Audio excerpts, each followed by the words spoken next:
Tere, mina olen Uno. Tere, minu nimi on Lootele. Tere, minu nimi on Hõbe. Tere, mina olen Kalev. Tere, minu nimi on Lembito. Tere, mina olen Kauko. Tere, mina olen Vesse. Me osalesime ajaseiklusel Jüri Ülestes ja meie projekti nimi oli Mängime ajalugu. Üheks projekti tähtsamaks osaks oli teooria. Teooriat kirjutasime nii, et lugesime ajaloolised raamatuid, näiteks Urmast ja Melikest ja Imeohvrit. Tänu teooriale me õppisime, kuidas vormistada ja kirjutada uurimustööd. Mõõgud me tegime tehnoloogiast. Mõõg on tehtud PVC torust ja teibist. Seemik ei läinud läbi, sest see oli väga rullitud peale teip ja see on väga kõva. Aga see on väga hea ja see läheb järgmisel aastal läbi. See ei sobi. See on lahti peal.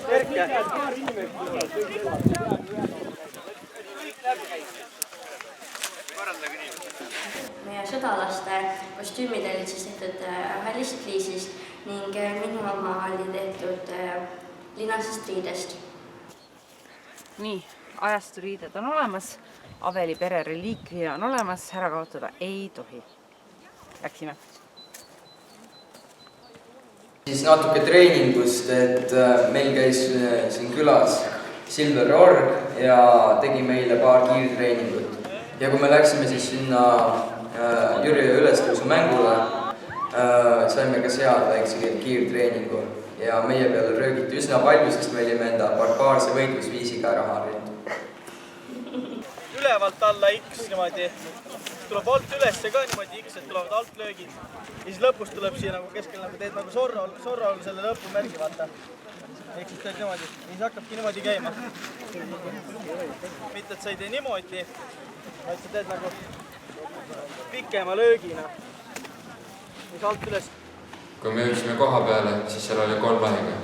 Esimene lahing oli rollimäng. Seal me pidime tegema enda rolli, mille me olime internetis valmis kirjutanud ja pidime viima metsast läbi rituaalid. Jumala 1343. aastal ja me oleme Virumaalt, te olete Sakalamaalt ja meie oleme vennad ja meie tingimused on, esimene tingimus ja kõige olulisem, et me sõdime oma vabaduse eest, et me sõdime selleks, et ise otsustada oma saatust meie maal. Teine lahing oli avamaa lahing.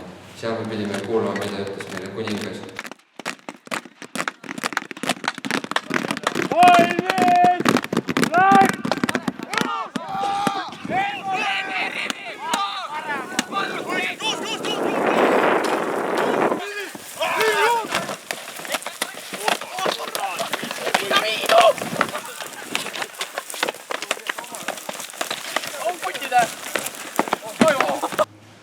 Kolmas lahing oli linnusse vallutamine, kus me olime kaitsjad ja pidime hoidma 30 minutit ründajaid kinni. Me kaotasime väga natuke.